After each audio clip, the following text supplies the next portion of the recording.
Welcome everybody on today's sit down. I'm on the edge of my seat because I'm particularly excited about our guest today. She is a singer, songwriter, a beautiful human, and she has so much value to give you today. She will teach you and expose you to a side of her that she's never done before, and hopefully you enjoy it as much as we're going to in the studio on today's episode. Janie Bay, welcome to our show. Thank you for sharing your time with us. Thank you, Bobby. I'm happy to be here. Awesome. Let's get into it.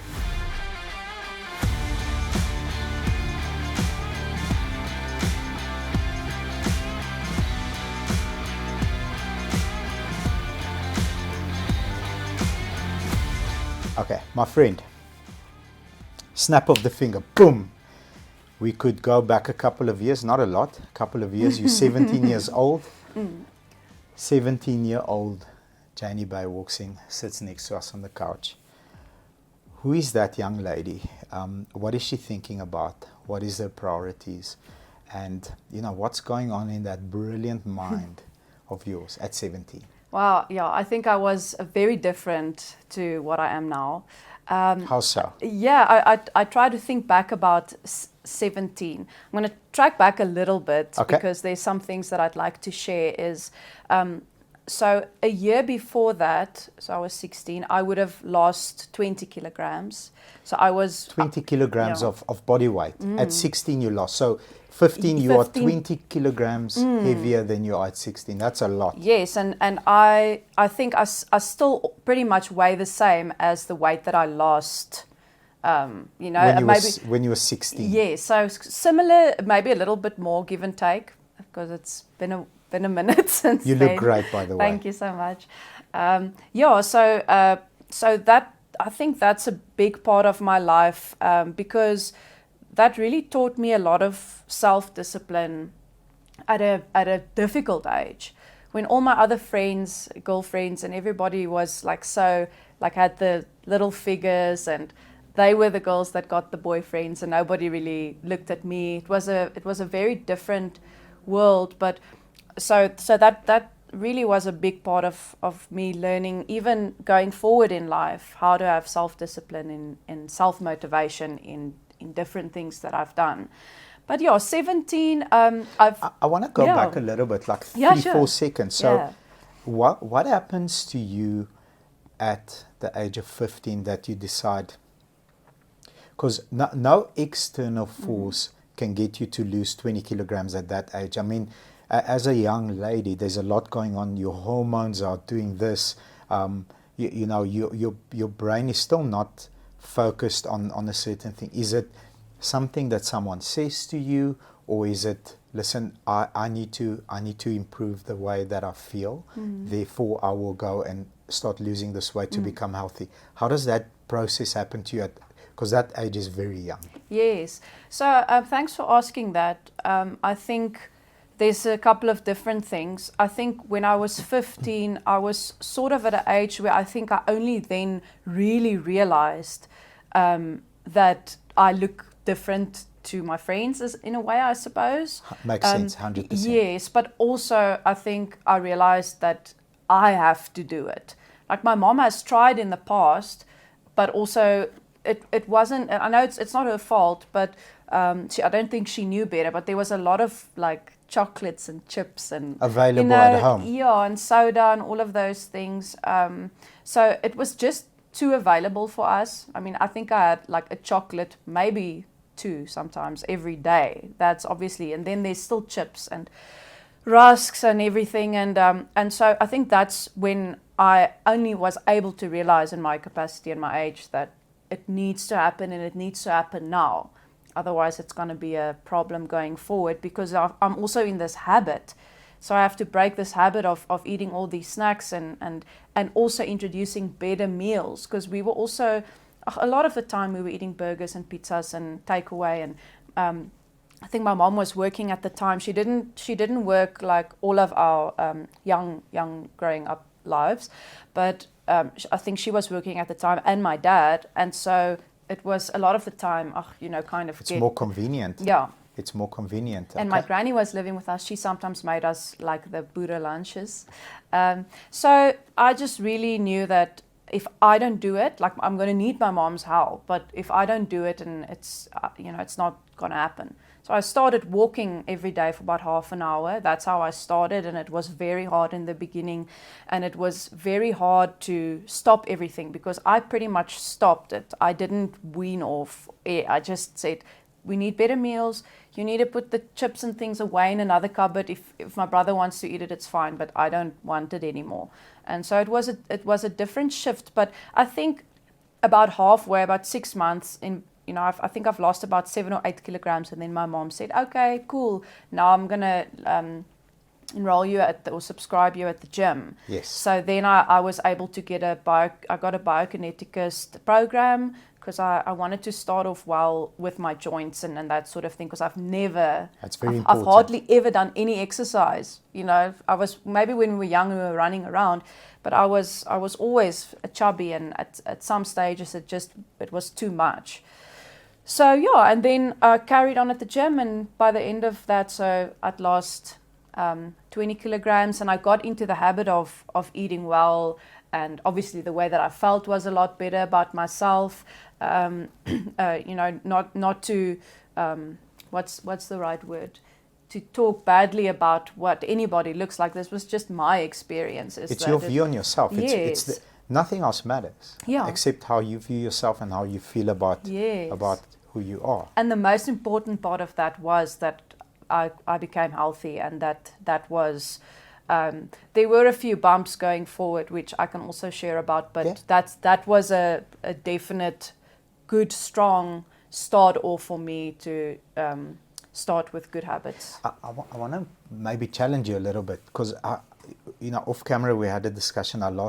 In the last 6 months, I lost nearly 28 kilograms. Well done. It's so Thank good. you very much. And my motivation was not external as well. So my motivation was purely internal. I ran out of energy at 4 in the afternoon. I had no energy, and company's growing. I need to serve more people. The leaders in our company need more attentive, focused attention. And at 4 o'clock, I can't give anybody anything. I mean, I can't even think straight. So it started internally to change the amount of energy that I have. Not the weight. I wasn't worried about the weight, but the way I felt drove me to then push and lose the weight. No external factor can be as strong as until you decide. And you can't do it. I'm going to have from 2 chocolates a day, 1, and then in 3 weeks I'll have half. You have to do it, boom. Have you ever smoked before? I have. Do you smoke now? No. It was more casually. There were times in my life, I suppose, when I was going through difficult things, when it was maybe a bit more. Yes. Where I would go through 3 months or something, where I would buy a proper smoker. But I always stopped again. So it was never too long that it was a thing for me. I was a heavy smoker, 2 packs a day. For me, I'm stressed, therefore I smoke. And also, the one morning I coughed so much, like I thought I'm going to die. Yeah. And boom, cut it clean because of the way it made me feel. And it was more internal than external pressure. Oh, well done with that as well, because my man, I'm going to call him my man, because we're not married officially, but we kind of are. We've been together for 8 years. Okay. He really struggles to quit. It's like his sort of personality type, and obviously the way that he grew up and his neural pathways and all of that. Yes. He really struggles. He tried again twice now, and it's just so hard for him. I've helped many people stop smoking, so me and him will have a chat after the interview. Please 100%. do. He really wants to. He 100%. really doesn't want to smoke, but it's very hard for him. 100%. So very strong internal world that I'm picking up from a young age. Self-awareness, all the girls at 16 or at 15 look different to me. They're getting the attention from the boys. Not that was, the motivator, it wasn't. But, in order for me to lead a healthy lifestyle going forward, I need to change. Yeah. Boom, lose the weight. How does that affect you at 17? Who are you then? I think I learned a lot about myself, and I think there was also a maturity that came with that, but also a few other things is that introspection, confidence. Because now I've set a goal and I've hit my goal. Yes. So I can do whatever I set my mind to. Yes. And at the same time, I think it was very important for me to, I mean, you obviously don't know you learn. I'm still learning, but it was... All of us are. Yeah. It was important for me to just be me and not kind of conform to trends. And so I kind of fell into... sort of the punk world. So okay. I know Francois, that was here. Like we were sort of, because I grew up in Strand. So okay. And then there was obviously the Belleville boys, and so we used to go to a lot of the gigs that they played around okay. the area and town and even the southern suburbs. And we're all the same age, so came up together. Yes, I'm a little bit younger than Francois, but I always saw them there. I always saw Hunter there and Wynand, and they were in their other bands, that they were before the big ones started. And I didn't like to conform to like normal society things. Like I was wearing the baggy jeans and my hair was short and sometimes it was blue and we got to go and look for some pictures, please. You have to send some pictures. Yeah. I will look for them. Here comes the pictures. Yeah, and so that was quite cool for me, I think, because for me, even in my music career now, that time taught me a lot. Like the punk world and that sort of music is all about like doing what you feel that's right to you as an individual, and not necessarily just going for what everybody else is mainstream doing. Yeah, and so that's kind of, I guess, where at 17 I already wasn't in school for about a year, so I'm a dropout. Do you mind diving into that? No, I don't mind at all. What happened? So I think in school, in public school, something that was a problem for me is I liked to talk to the teachers. Yes. But they didn't. They labeled it as backchat, and there wasn't room for kids to have an opinion. Like that really bothered me. Huge problem. I think it's still such a huge problem in public schools, and I say public schools because I went to in grade 9. Sorry, 8. Standard 6. So from standard 6, grade 8. And you don't come from that era, grades. We went standard 5 and then we went to high school. Yeah, we both 26, so it's okay. Yeah, it's fine. It's all good.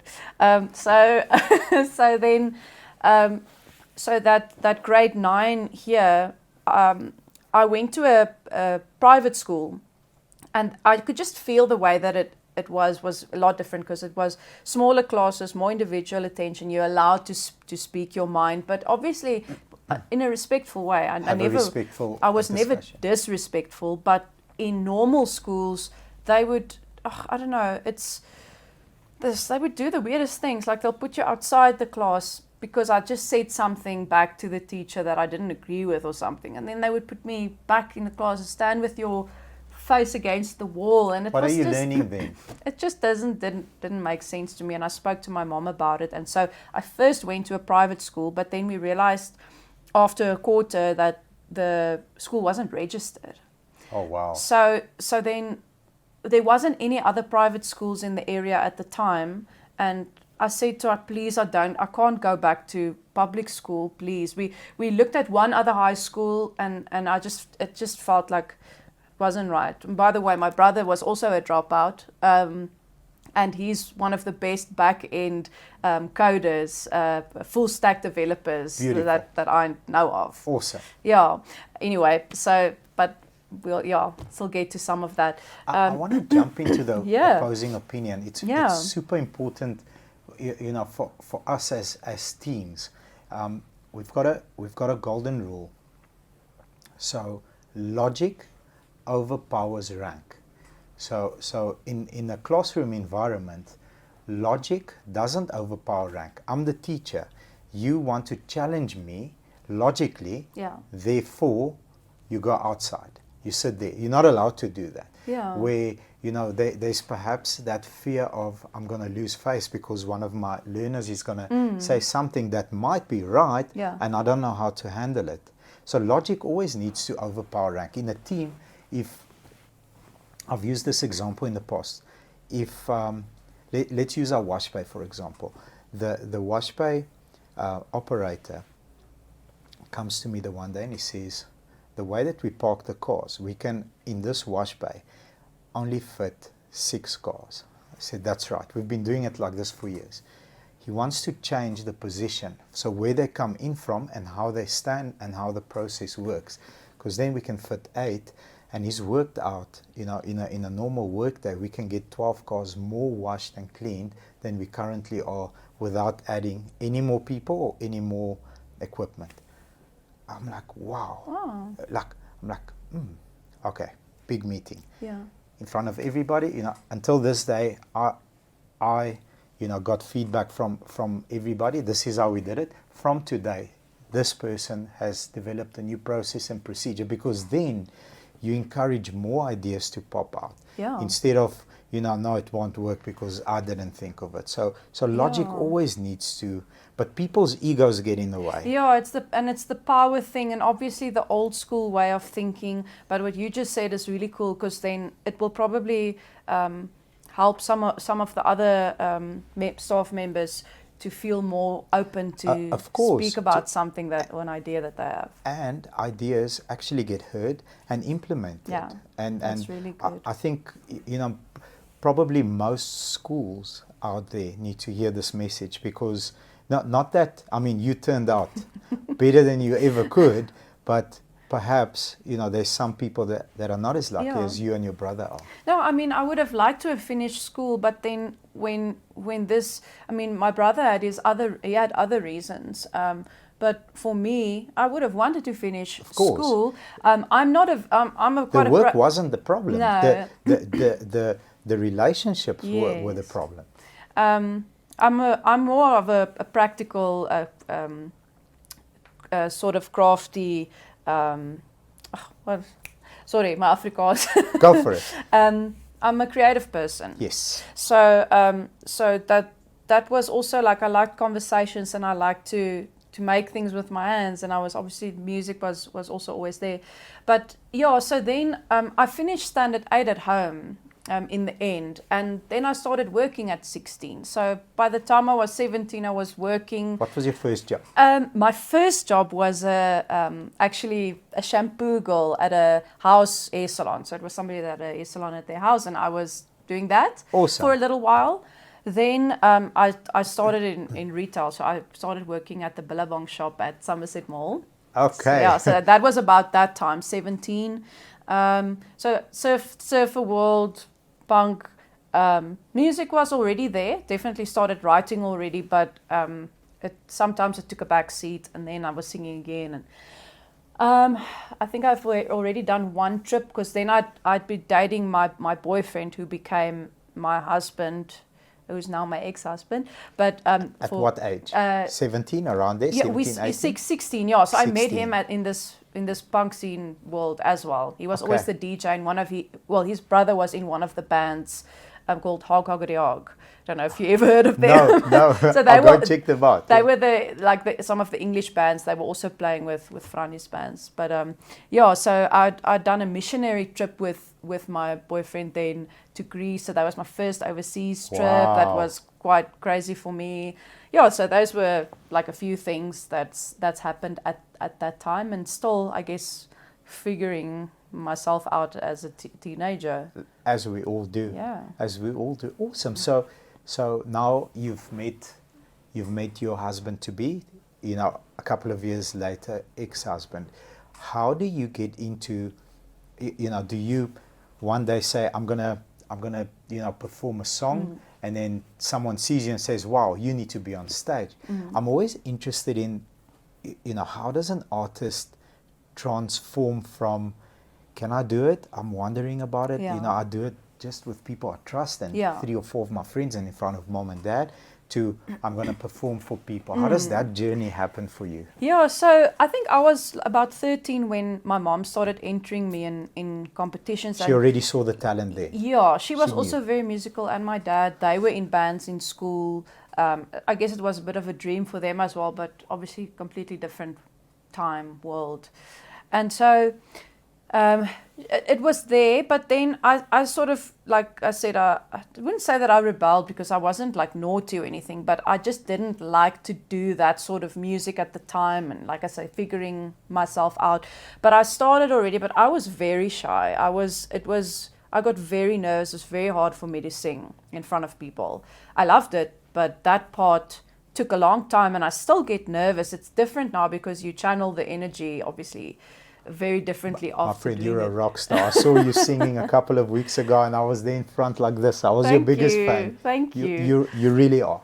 Thank you so much. Yeah, but it's things that takes time. I think if that's not, I always say I love to sing, but I'm not naturally a performer, like a performer and jumping around on stage, and those are really things that I had to learn how to do, and my career has taken different turns and how I've done things. Like I started with that, and then I started singing in church. Okay. So that was a big part for me, because then you're automatically in front of people. I started in the choir, so that was kind of a slow, nice ease. Yeah, and then I think when they heard my voice one day, like I don't even know how it happened, they were like, because we were in the choir, and said, no, they didn't realize I can sing like that.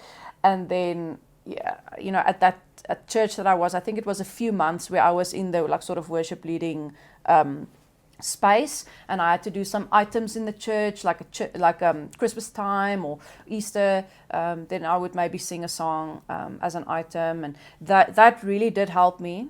I think in church also something that helps is that you learn to really sing from your heart and with a lot of emotion. And so naturally the writing process for me has always been, even when I entered more into the pop mainstream world, it was very important for me to always write about real experiences, maybe people around me that's experienced things, but also just kind of putting it out there in the pop sort of world. Yes, to be genre specific. Yes. So something that you can connect with and have an emotional attachment rather than... Yeah, because I think there's, in the pop world, it's a lot of the lyrics, and it's okay, like there's a space for everything, but a lot of it can be quite empty, and it's just about the like oohs and ahs and yes. Baby and yes. those sort of things. And there is obviously a place for that as well, but I kind of felt as an Afrikaans person,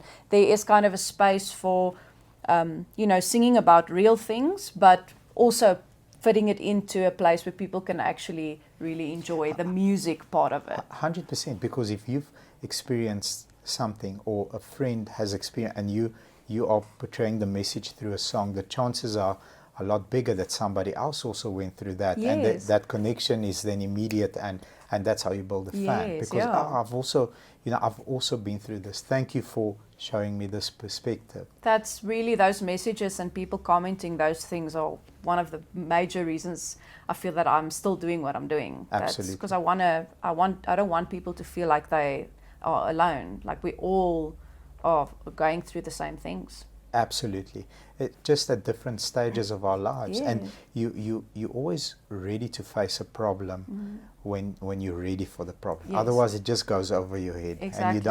And you could have faced something at 15 that you weren't ready for, but at Yeah. 17, Yeah. same obstacle, then you can tackle it. And it's the same with mistakes. Like you might even make the same mistake twice, but at some point it's just like, okay, I get it now. You're ready to Yeah. take the lesson. Yes. Absolutely. So you're singing in church, you get noticed. When do you join your first band?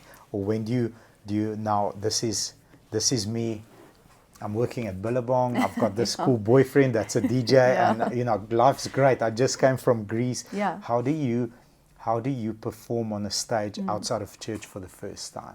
Can you remember that day? Yeah, so I think that took a little while because so I got married when I was 21, so that's Very obviously young. very, very young. People saw this like, crazy. That's very young. But, even for any standard, that's very young. But I think for us, it just felt like being in the world that we were at the time, like sort of very Christian, churchy life. And we started dating when we were 16. It kind of just felt like that's the next step. 5 years. And it was the right. It's strange to say because, I don't necessarily see divorce the same as a lot of people maybe would, but at the time it was the right decision. To get married, yes. And I still don't regret it to this day. Beautiful. So I got married, and at the time I was a lot more, I think, inclined to do what my husband wanted to do at the time. I think it was more like, sort of good wife, and supportive and that sort of role. So we moved to Jeffreys Bay for 2.5 years, and I was working as a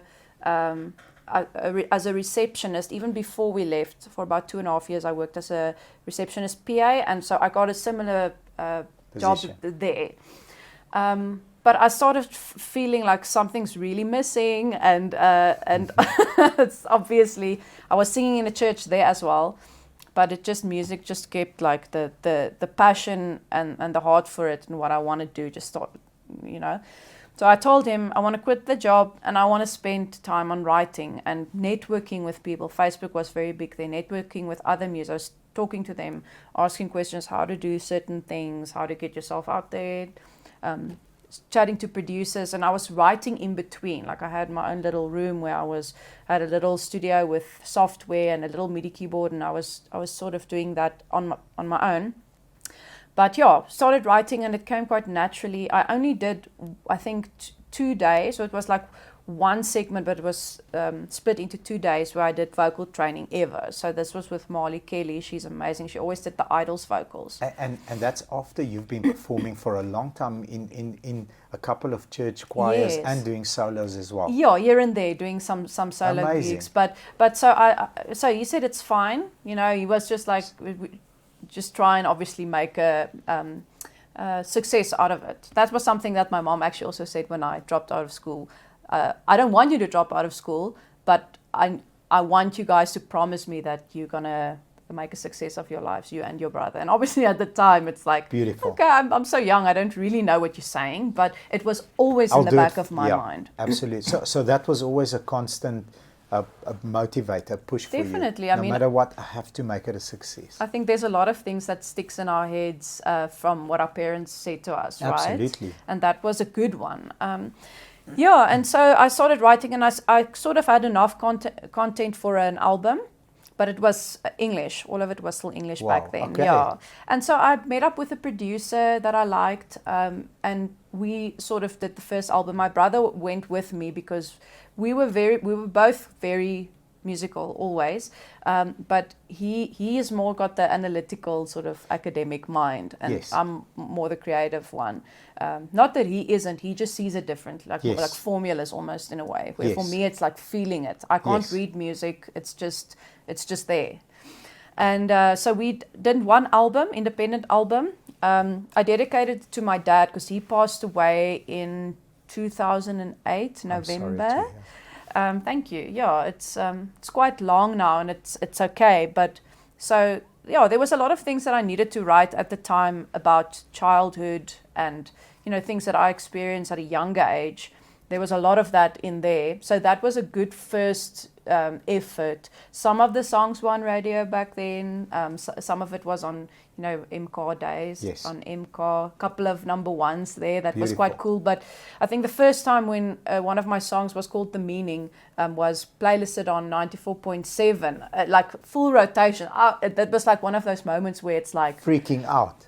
Wow, like I didn't expect this will happen like this, So that's where I started my journey, and it was a good place to start. And then my brother and I, we said, let's gig, let's go and open for some bands, and we opened for A King, we opened for Franny sometimes, because we knew a lot of these people, yes, from growing up in the same area. Yes, and so that's kind of how we were called Janie and the Beard. So So, your boot has a beard. Yeah, he had a Okay, big awesome. beard, and so we toured together for 2 years. We took some of my songs and sort of made it a bit of an acoustic vibe, but that also transformed into like this folky sort of duo thing, and it was such a big thing back then with the Mumford and Sons and all of that. And we played at Oppikopi, we played at Up the Creek. Oppikopi was awesome. Yeah, Wow. I know. It felt like a different place, like a different planet. I know. I know some people looked like, on day 2, that they came from a different planet as well. I know. I was probably one of them. And also like the way that some people dressed there, like Different planet. Yeah, it was lots very of fun. It was very cool. It's sad that it's not there anymore. Yeah. But that was also a big part of the gigging life, and I'm very happy it happened like that, because it teaches you to be gig fit, and that's. What does that mean? So gig fit for me is a few different things. The confidence to play in front of people. Anybody. Yes, and then also to do the job properly is to the way that you use the microphone, the way that you play guitar. You learn a lot about sound, I suppose, in a way as well. So it's different things. Certainly different things about performing live that you learn when you gig a lot, and then then I feel that you're more ready for when the big time strikes. Yes. Yes. Yeah. So when you go out and get the theory from someone, read the books, speak to people that have done it, it's nothing like doing it yourself. Absolutely nothing. And that I've never been on stage. I'm very shy. I train some of our staff members in certain areas where my biggest group that I'll speak in front of is 130, 40 people. But it's different. I need to get the message across, because that will help them in their positions and lives. But it's scary for me until today. But doing it 10, 15, 20, 30 times, I'm gig fit for my industry. Yes. I know exactly what you mean. So I think the technical side of it's also good, because then it just flows. It's like everything just starts flowing very naturally. I wasn't good at talking in front of people. That was very hard for me to do in front of a crowd. To do. Yeah. Then the singing part and everything, performing in front of people, no problem, because I just became the norm. But talking in between songs, that's something that I also had to learn. And we were doing a lot of acoustic gigs at the time, so I played acoustic, and then my brother would play electric, and I sing, and he would sing with me every now and then, but he's not much of a singer. He would more just focus on that part, and people like the brother-sister thing. Yeah, absolutely. Yeah, I mean, obviously sometimes people are like, are you together? It's like, no, because same blood. But that was amazing, very fulfilling, and obviously just so incredible to do that with my brother for 2 years. Beautiful. Yeah. So, my friend, like the last 20 minutes of my life have been incredible. You are not the the typical young lady coming up, do it the old-fashioned way, and you're very vocal about it. I love the fact that you want to share your story. You dropped out of high school because it is what it is. You didn't conform. You stuck to your guns. This is who I am. I've got an opposing opinion. If you don't like it, I'm going to go somewhere else. And it's a valuable lesson for even in the workplace. If you don't work at a company or at a job where you're not allowed to share your opinion, perhaps you should start looking. I really believe that, because everybody brings value to the table. Some people bring value in ways that is not evident initially, but we all bring values to the table. Yeah, definitely. Then you move, you get married at 21, play with your boot for 2 years. So you become gig fit. You're the superstar today that has, walked the walk, you talk the talk, and you've gained so much experience, life experience outside of the industry that you've brought back into the industry, from playing in a church to playing with Franco, because those are two different worlds. Even though he also comes from the same world, which is awesome. If you could give young musos or boys and girls that are aspiring to, to become playlist song providers for 94.2 and 94.7. What's the one mindset or one thing that you could take back with you today, you know, that you wish you had at that tender age, and say, you know, if I did this, it would have been, you know, instead of a 8-year journey, it would have been perhaps 6. So this is the value that we want to give back, so that people watching can say, thank you, I'm going to go and apply this mindset today. What's that one thing? I know there's many, but what's the first thing that comes?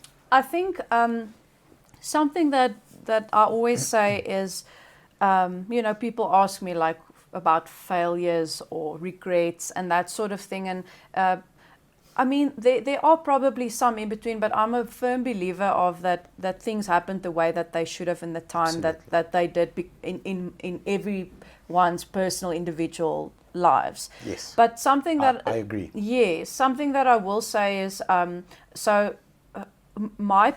guess stage or years when things started booming. I was already a little bit older, but for me it was right. For me at the time. You were ready. Yeah, I think that I wouldn't have been as ready as I am now, because and some of the things that I wanted to get to with, you know, especially like with this question, and something that I really am like quite open to speak about is mental health and your and some of the traumas and things that you have been through in your life. I think it's very important in our industry to talk to someone from whenever you can. It doesn't even matter if there's anything badly like wrong or things that you have to deal with. But our industry can be very strange at times.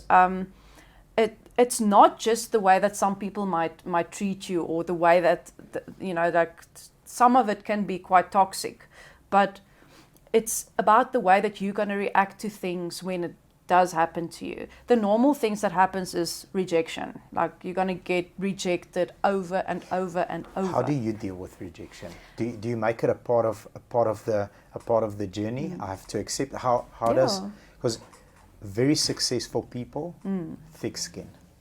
You've gotten so used to it. It doesn't faze you. Yeah. Or does it still rock you off course sometimes? How do you deal with that? I think it's good that it rocks you a little bit, because I feel then you still care. You still care enough. You still care about what you do. But how do you process that now? Yes, I think it's a lot of saying to yourself that look at what you have done. So let's take an example. There's a big festival, and I would love to play at this festival, and I haven't played there before. Yes.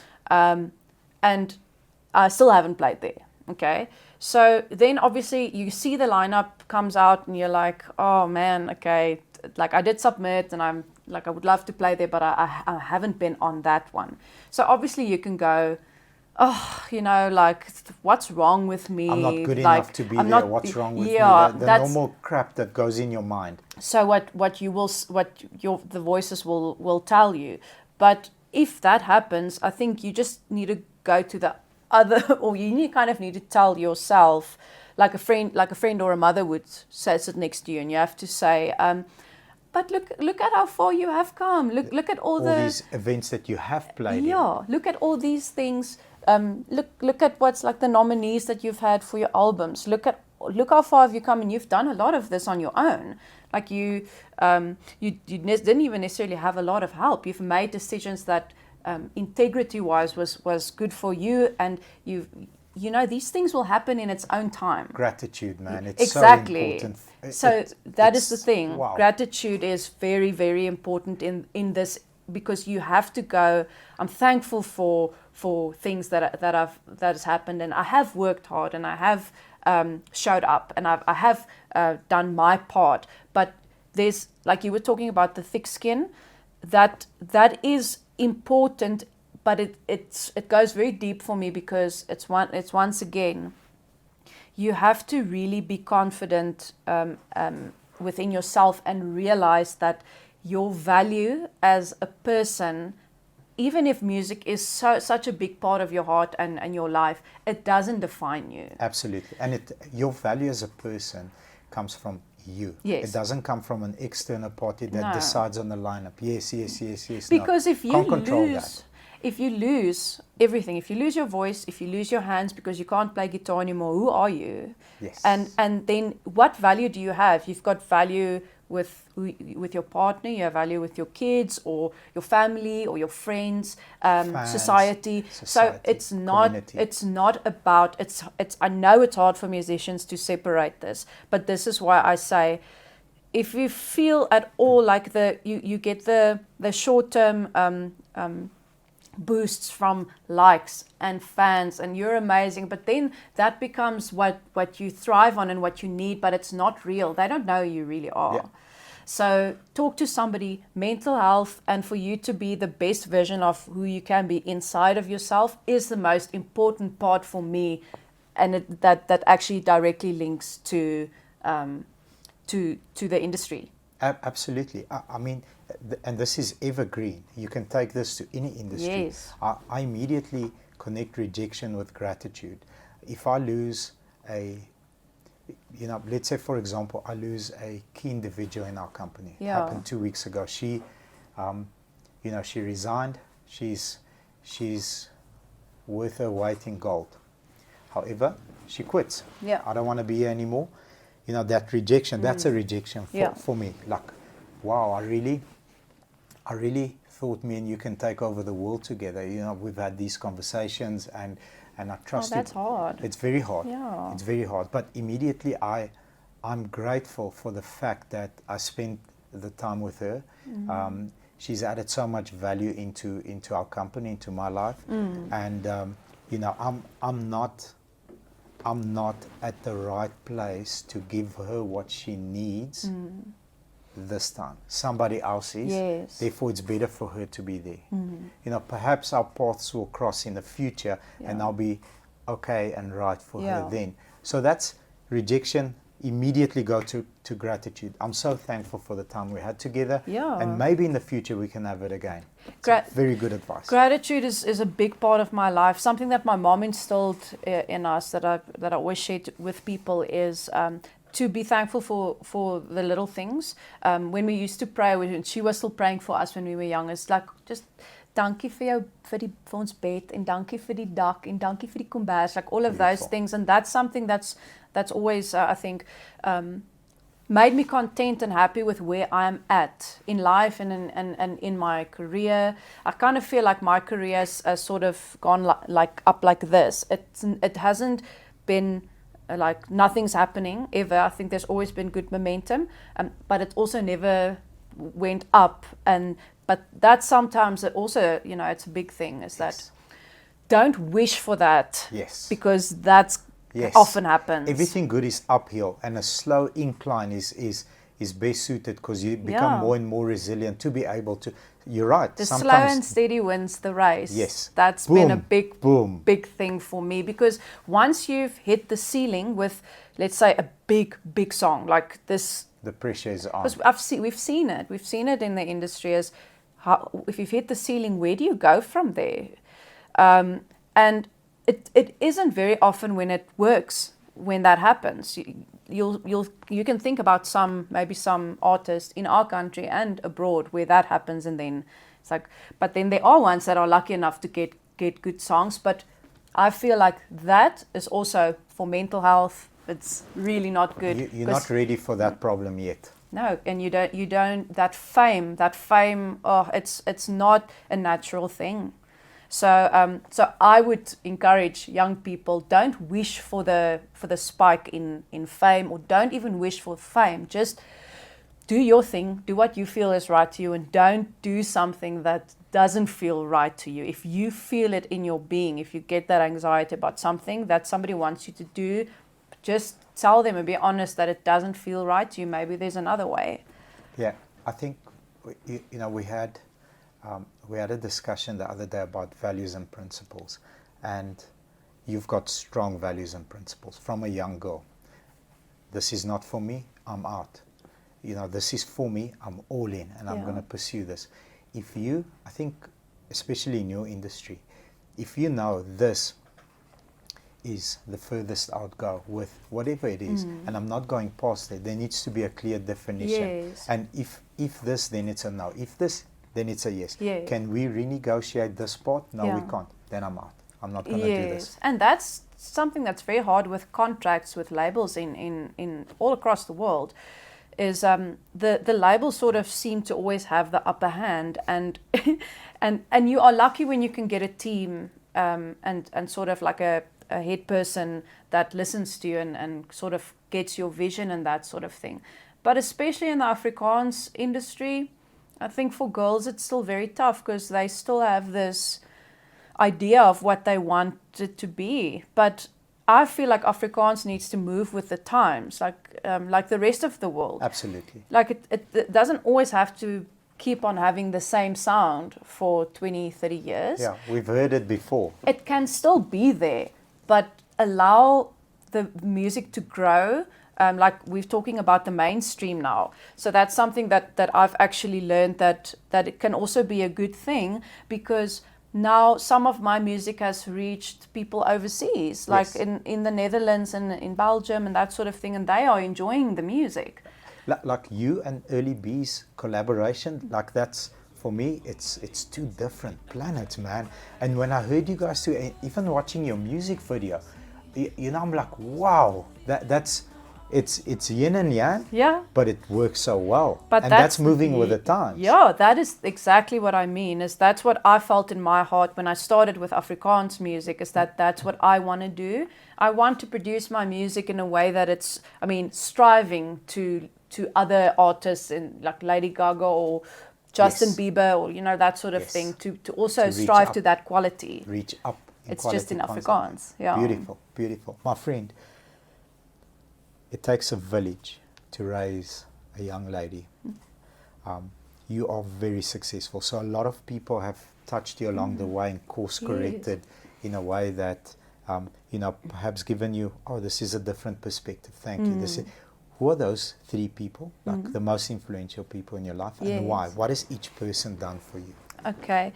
I think my brother is somebody that I really respect and look up to. I suppose something that I thought of the other day that I never really thought about it that way is that he was a sort of like a father figure for me. He's 2 years older than me, but unfortunately my dad was an alcoholic, and he was a quiet person, amazing man, but obviously when something like that takes over your life, you know, and he was a quiet man. He didn't like really say too much. But then when that happened and it got worse, it kind of felt like he completely like shut down. And into his shell, would just sit on his own there.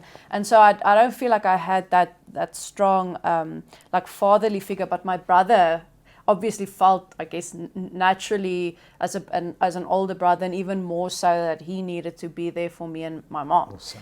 Awesome. So definitely my brother, I always go to him for advice. The other day I was like, I just had a question. It wasn't even such a major thing, but there's 2 events on the same day, and I kind of want to do both. But the one is like, I got a good slot at this festival, but I also want to go to the Sama Awards because I was nominated. My album was nominated for Best Pop Album this year. Beautiful. Well done. Congrats. Thank you. And so I just said to him, do you think it's okay if I ask them if we can move the slot a bit earlier? Because it's in Sun City, so it's far to drive. Travel, yeah. And he was like, please, you have to do both. Like, ask them. They can just say no, but why would they? Like, there's quite a lot of other artists playing. Maybe you can just move your slot a bit earlier and then also do that. Please say yes, they did. Yes, they did. Absolutely. Yes. No, they were super sweet about Thank it. Thank you, Albut. Yeah, so generally, like, I feel like he's a go-to guy. He's not really in the music industry anymore, but a safety net. So someone that you can go and say, listen, help me process this. Yeah. So more like a soundboard. Yeah. Even if, because you came to him with the right idea, you just wanted it to. Yeah. You want to bounce it off somebody trustworthy that will give you honest feedback. Yes. That's your brother's role. Beautiful. So obviously there's been different people, but my man Dion, like I feel like we sometimes have different perspectives, and I like that he challenges me in different ways. I think we had a talk yesterday again about collaborations, and he was saying like there's been artists that's kind of given me a chance as a young artist. Maybe it's time that I give back to that, like somebody that I think that's a young up and coming artist. Maybe I should do a collab with them. And like he kind of changed my perspective on that, where he challenged me, where I went, that's probably a good idea to. Can I give you? I'm very excited to give you this feedback. So I spend 90 minutes twice a month with a business mentor that I look up to a lot. Yeah. That also gives me that different perspective. But what he said, and it's very important, he spends 30% of his time with people on his level, because then he can process issues that he's going through right now.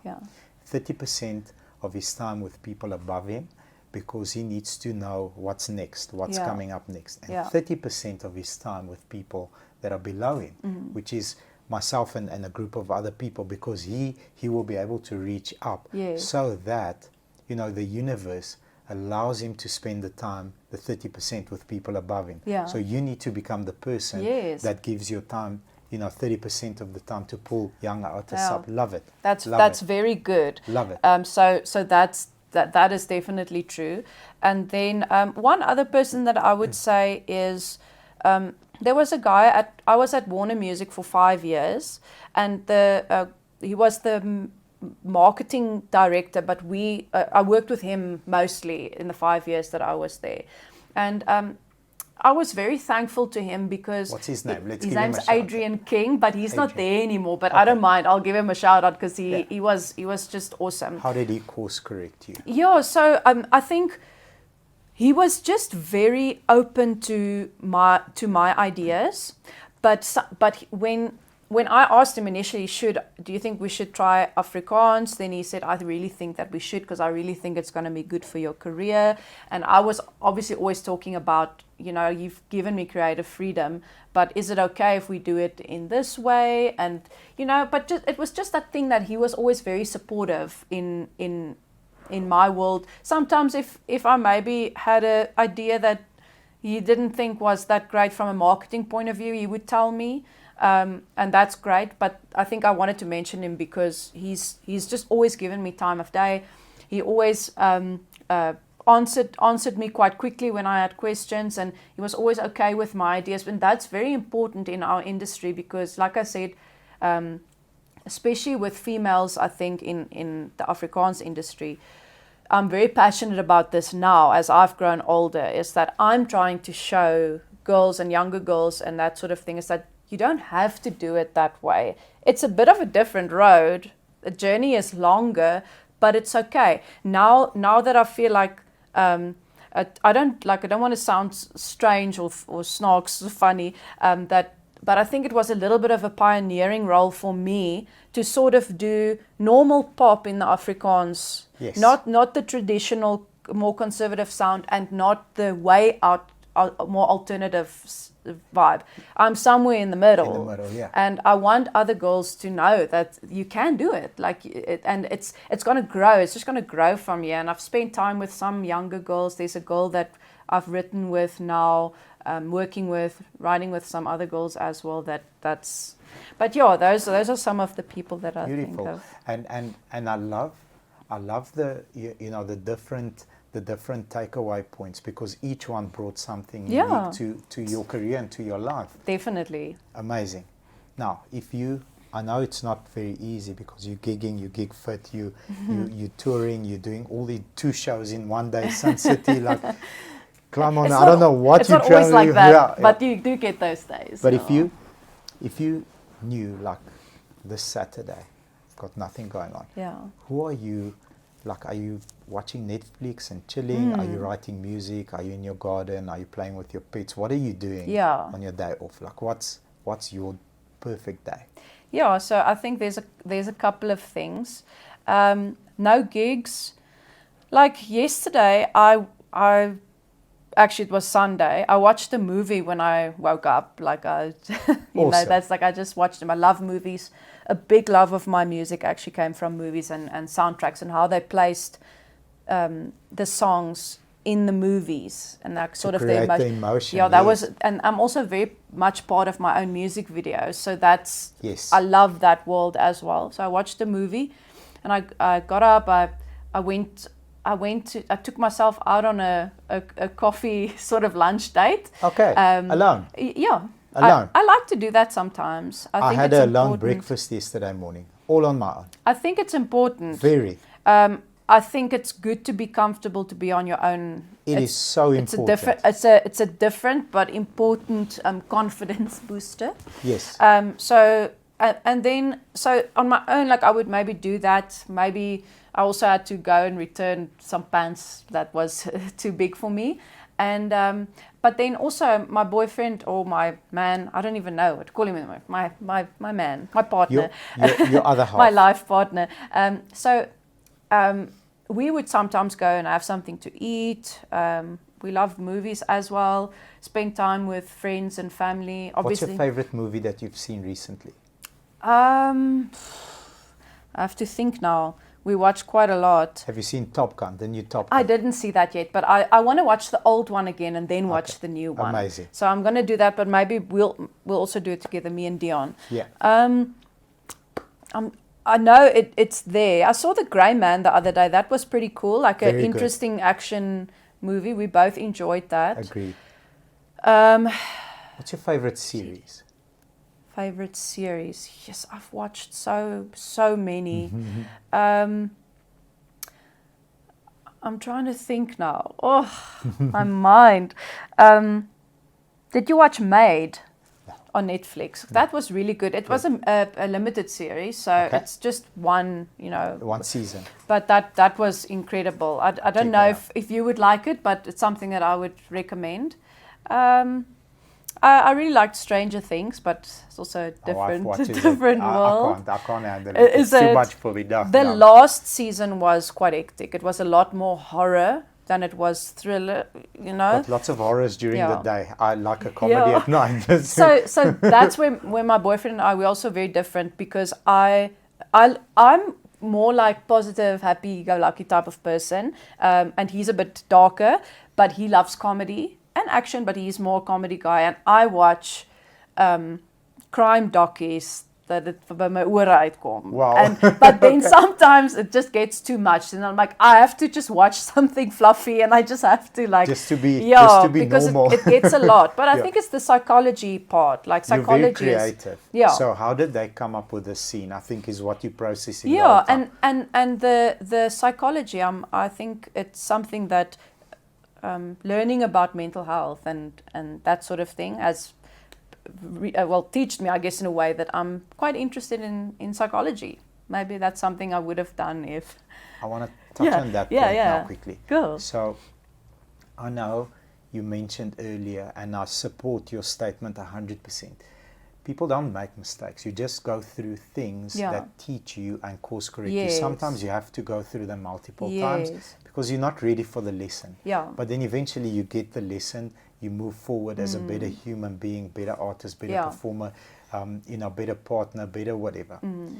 If you could share 3 landmine lessons with us that, when I was this age or this stage of my career, this is what happened, and that's how I got out of it better.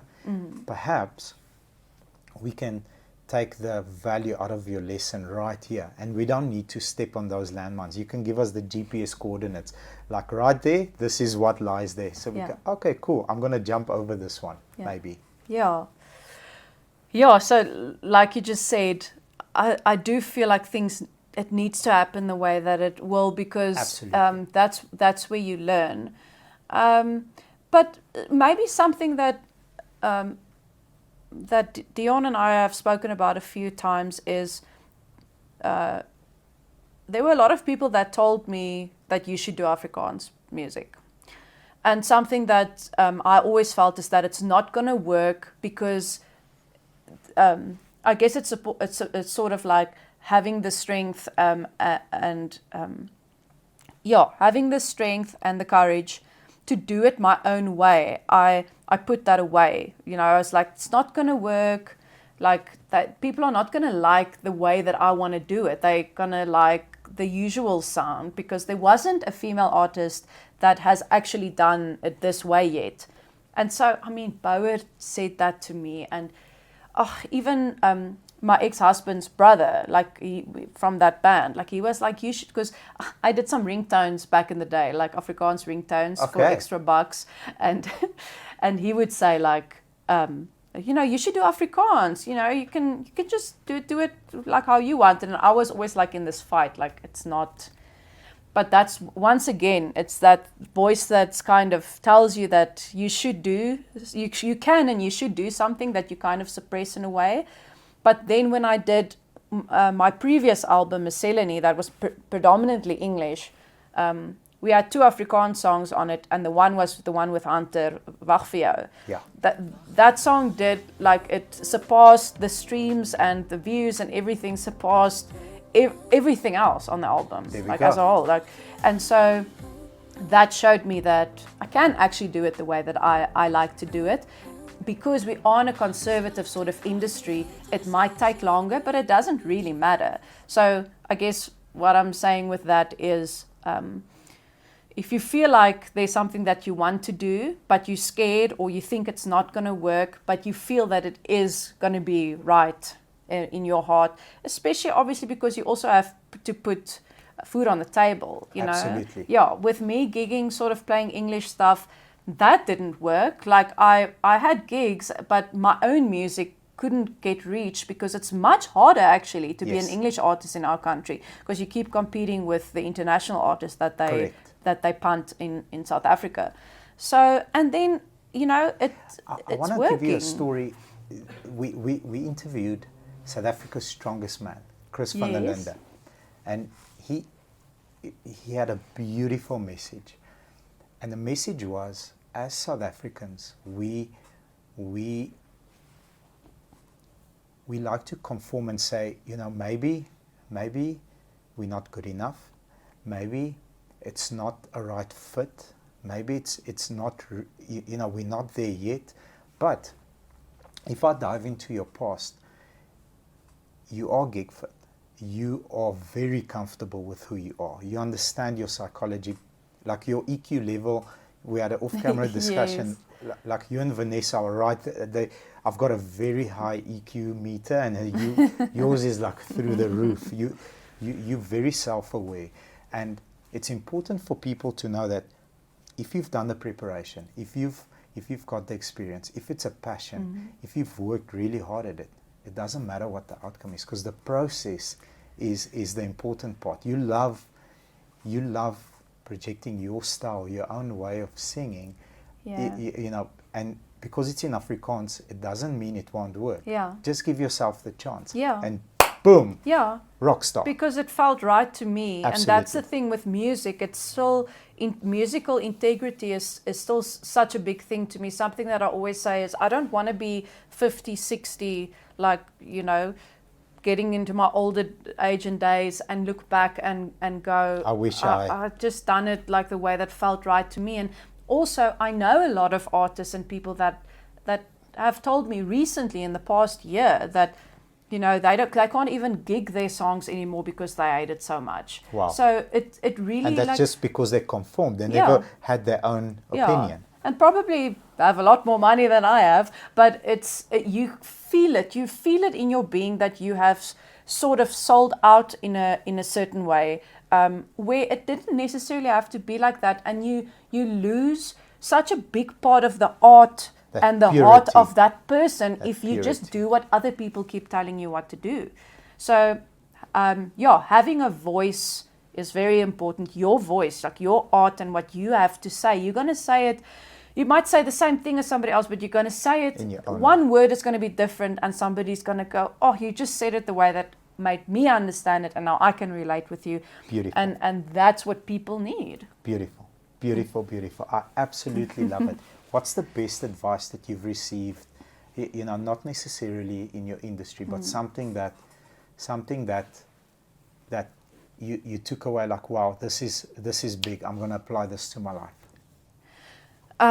Something that I think made a comeback, but it's always been there. It's just those reminders. You know, sometimes you need the reminders again because you weren't ready for them yet. Yeah. That problem or challenge or Yes. that.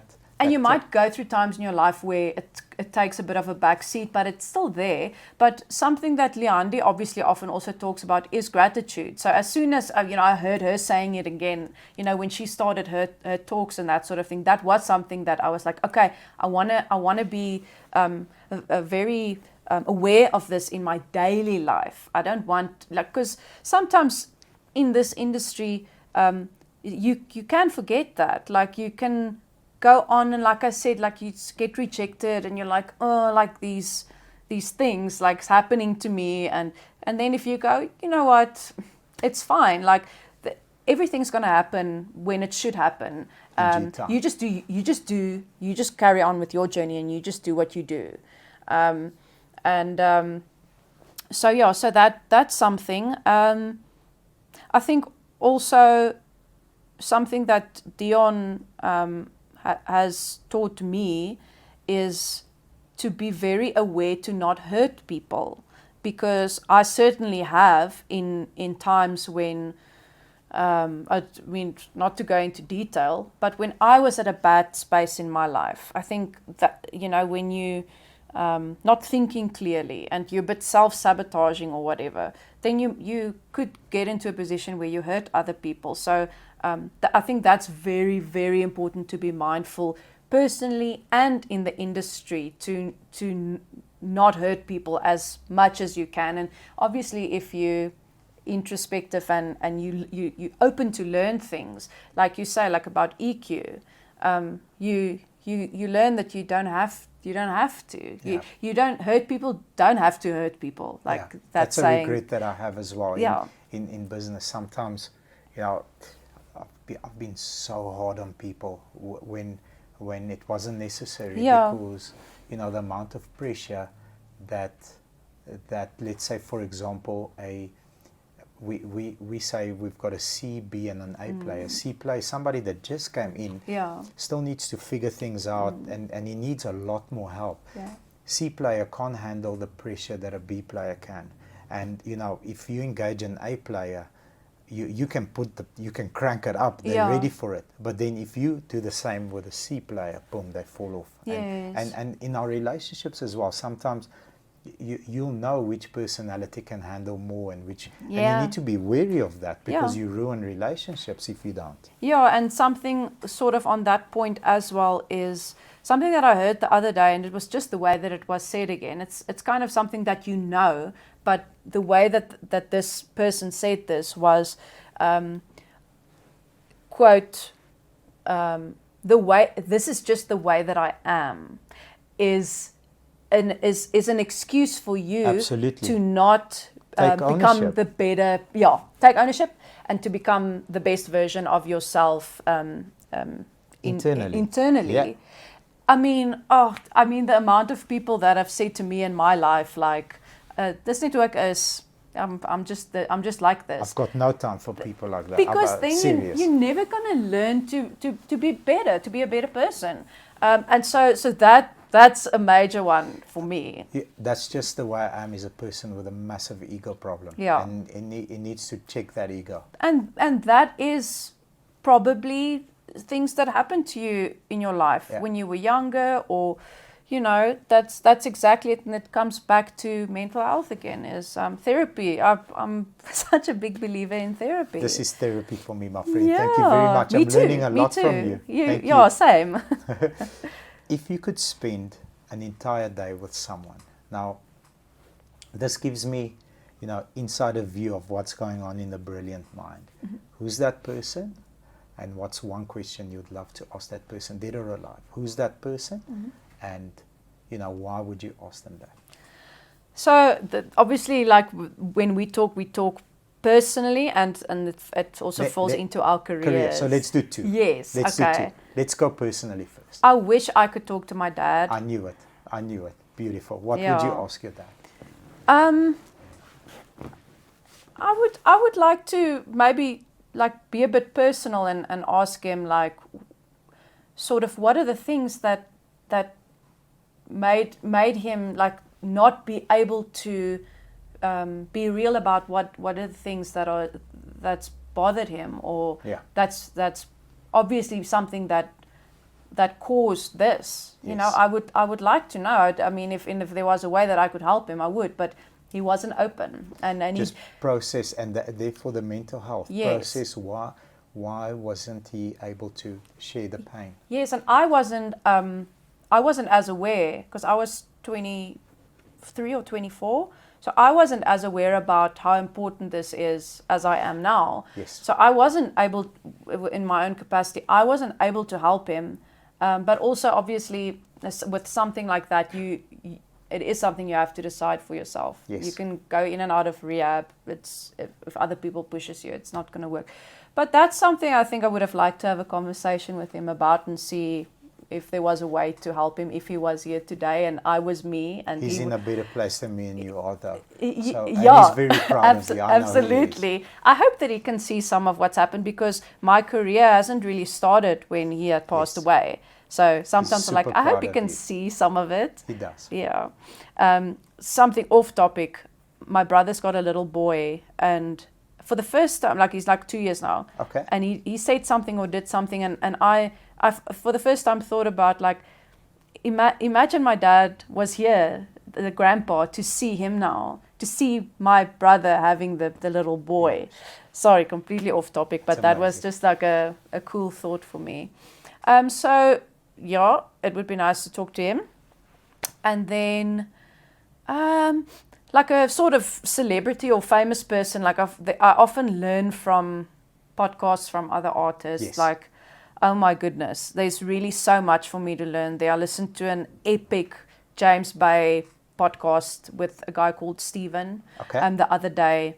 That's also something that I want to tell other artists to go and look at, because he also introduces things that happens too quickly and the mental health of all of it. And on his scale, it's so big. It's huge.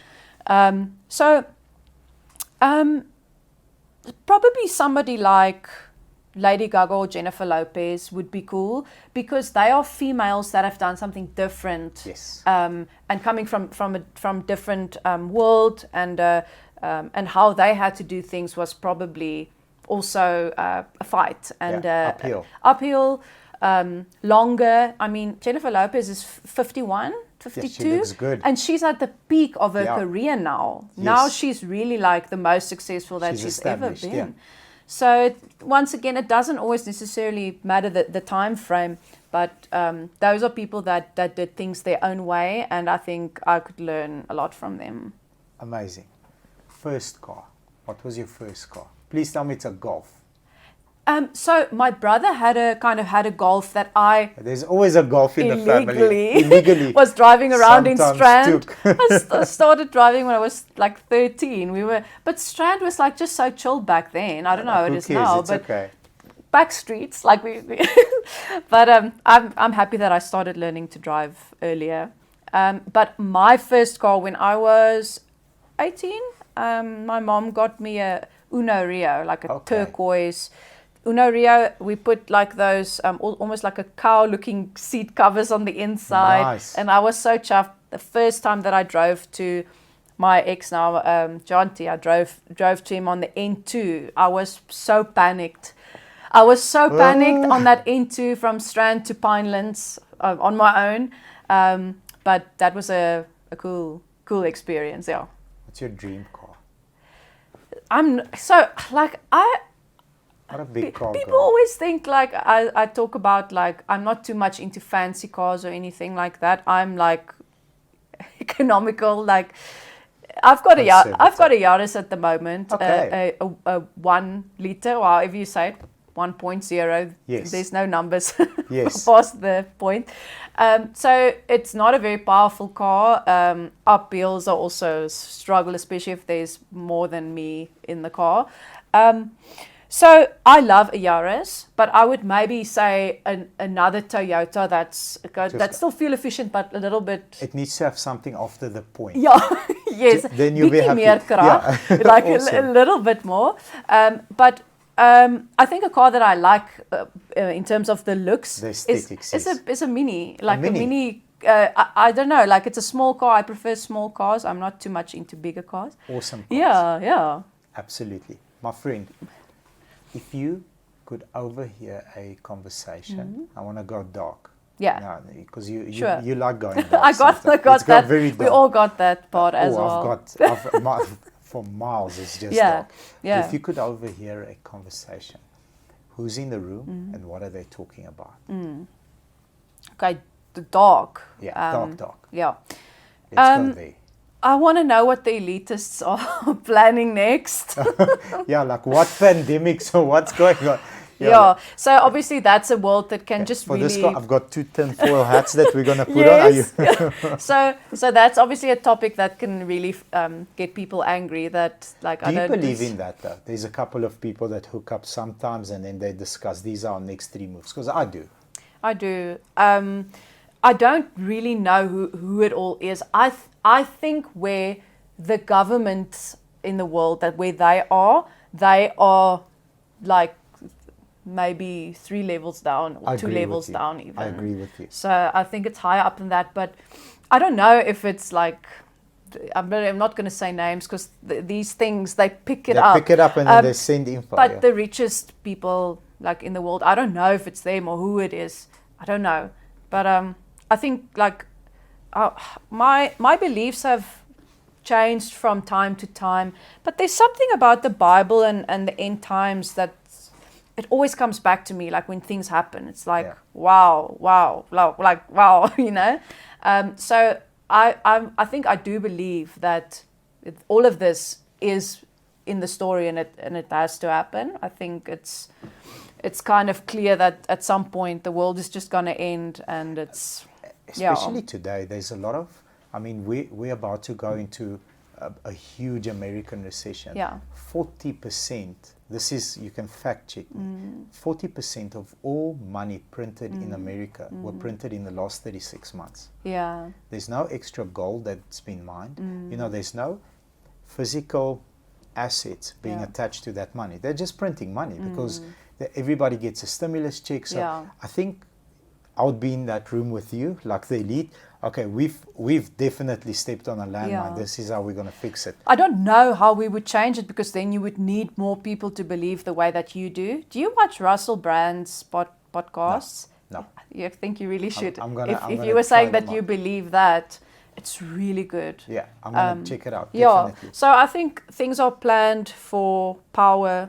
And there's always 3 or 4 moves that we aren't aware of that need to take place. But we are so desensitized that I don't know how it can be stopped. Like, I don't know. I think it will just, you change your world. Like, control what you can.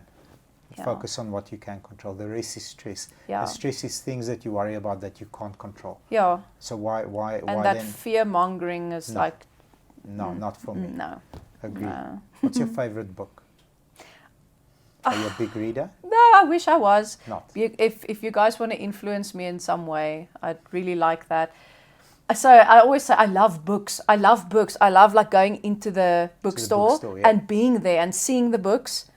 But it is very tough for me. But the books that I've found that I think I can read best is non-fiction, things that really happened. Yes. There was a book that I read, but I can't even remember the name of the book, that was about a girl that was trafficked. And so it's very visual, and it's really gripping. So it needs to be something that grips me. But interestingly enough, something that this morning when I woke up and I decided this week is the week that I'm not going to do social media for a week, at the same time I was like, hopefully I can read some of the books that's in the house now. Beautiful. But some of the parts of Stealing Like an Artist that I have read, or Steal Like an Artist, is really good, because that's a lot of my world and creativity has got to do with that, especially music. To steal or be influenced by certain sort of maybe a sound or the way that somebody produced a song, but it can't sound like a copy. So that's really cool for somebody like me, I think, because you can put something familiar into a song, but people mustn't be able to pinpoint it. That's exactly why we read books as a company. Everybody, initially it was a battle. So I said, everybody reads a book, writes a report. Yeah. That's our company culture. I saw that. Yeah, it's so amazing. Yeah, it's non-negotiable. But it probably changed their lives. I hope so. Yeah. That's the intention. Yeah, I'm sure. But you buy a book. Today books are actually, they're not very cheap anymore. But there's apps like Audible and stuff like that. So I do listen more. Yeah. Like that's more my thing. It's like I'd listen to books and podcasts that maybe talk about certain books or like taking things from different places. But that's what it's about. Like the three key takeaways out of a book is everybody knows, what Steve Jobs did. He created amazing products that the whole planet uses. But if you go and dive deep into his biography, the way that he ate. He was a fruitarian for a long time. Could that have caused his disease later on? His temper, the way that he walked in like a tornado. And he used foul language. He repelled people. Saw that in the movie, I think. Yes. Yeah. So I'll recommend a book to you. It's called After Steve. It's a very thick book though. It's like 14 hours on Audible. Oh, wow. But it will change your life because the life lessons inside there.